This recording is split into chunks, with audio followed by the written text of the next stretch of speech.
क्रांतिकारी इस्तकबाल।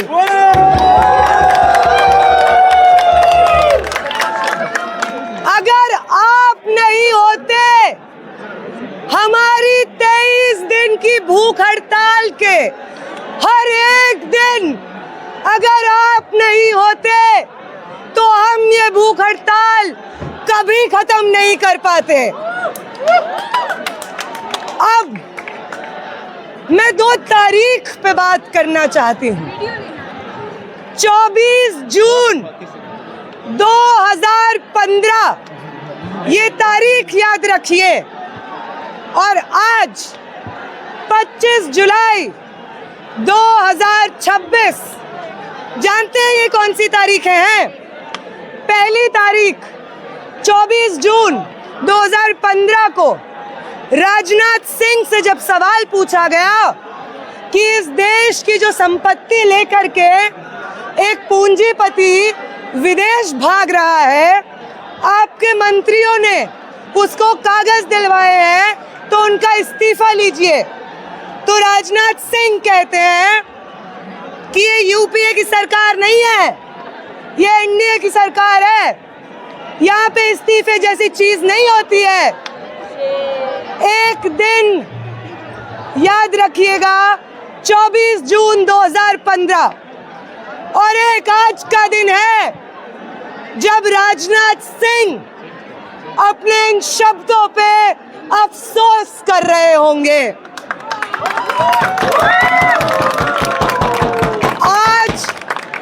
आज का वो दिन जिस दिन आप सब लोगों ने एक ऐसी सरकार जो अपने घमंड में, अहंकार में इतनी चूर है कि वो सोचती है कि लोकतंत्र उस पे अप्लाई नहीं होता है, आपने ऐसी सरकार को उसके घुटनों पे लाके खड़ा कर दिया।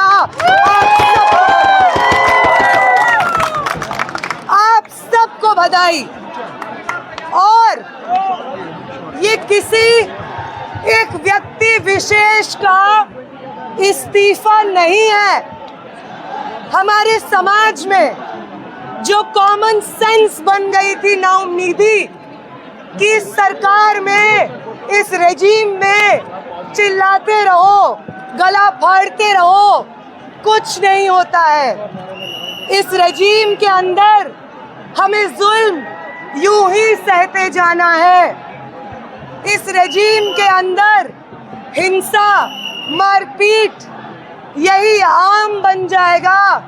इस रेजिम के अंदर धीरे धीरे लोग एक दूसरे के लिए बोलना बंद कर देंगे, डर से चुप हो जाएंगे। इस नाउम्मीदी के माहौल को आज धर्मेंद्र प्रधान के इस्तीफे ने तोड़ के रख दिया है।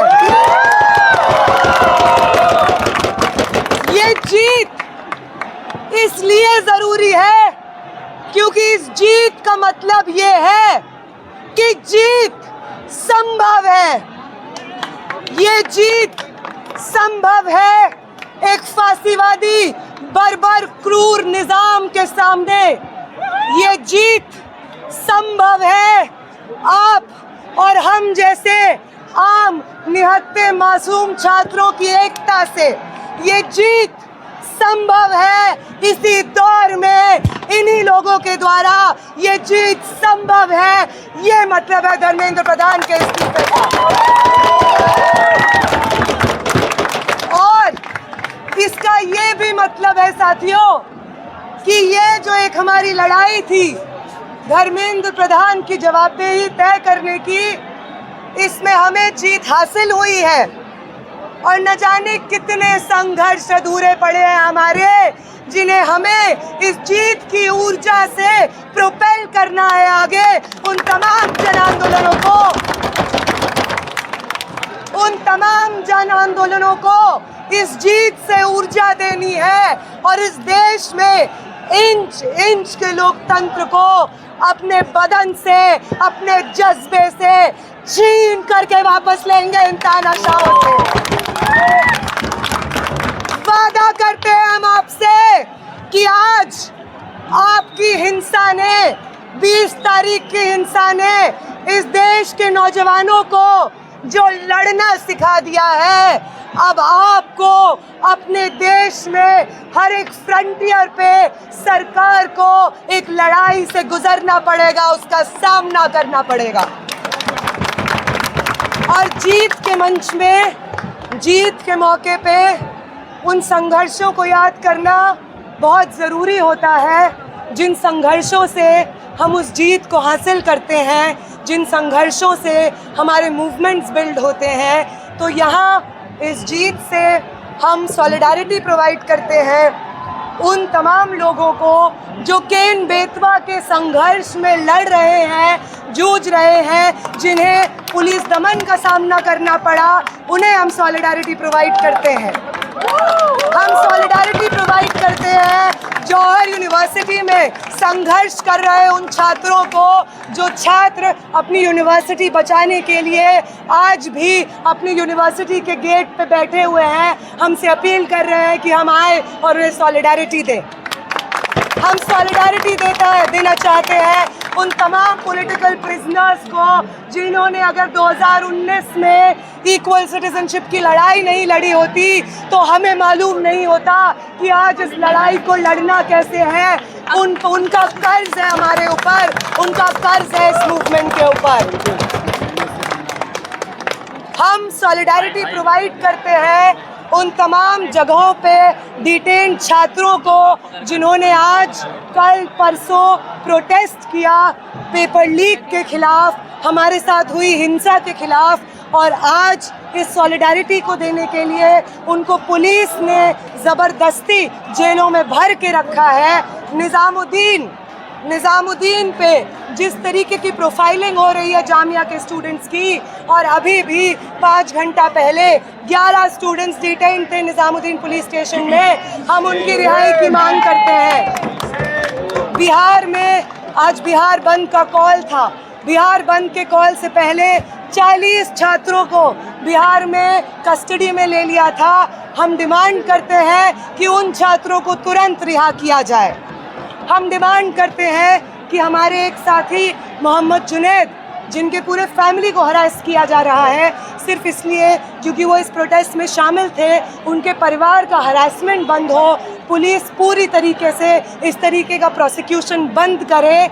हम सॉलिडारिटी देते हैं साथी जुनैद को, और उनके संघर्ष में हम रहेंगे लीगल रूप से, शारीरिक रूप से, जब तक ये हरासमेंट खत्म नहीं होता। और अंत में हम सॉलिडारिटी देते हैं, इनफैक्ट हम शुक्रिया अदा करते हैं DU के, JNU के, तमाम यूनिवर्सिटीज़ के उन छात्रों को जिन्हें उनके यूनिवर्सिटीज़ ने नोटिस भेजा कि अगर तुम दिख गए बेटा प्रोटेस्ट में तो पापा आपको देख लेंगे।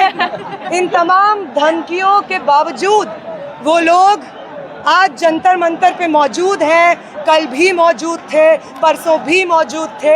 आप सब हिम्मत देते हैं तब जाकर के ये आबाद है, तब जाकर के जंतर मंतर आबाद है, आप सबकी हिम्मत है तब जाकर के इस देश में वापस लोकतंत्र ने सांस लेना शुरू किया है। लेकिन आप सबसे यही गुजारिश है कि ये कारवां, ये सफ़र यहीं इस तरह नहीं रुकेगा।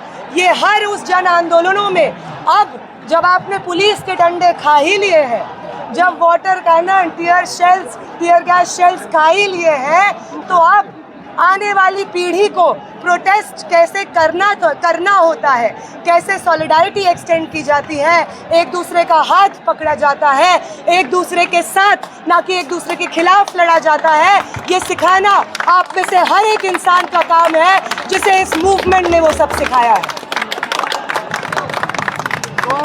तो बस हम तुम्हारे साथ हैं। मैं उम्मीद करूंगी कि अब संघर्ष नहीं करना पड़ेगा और खत्म होगा। तो अंत में यूं ही उलझती रही है जुल्म से खल्क, न उनकी रीत नहीं है, न हमारी रस्म नहीं है। यूं ही आग में खिलाए हैं हमने फूल, न उनकी हार नहीं है, न अपनी जीत नहीं है।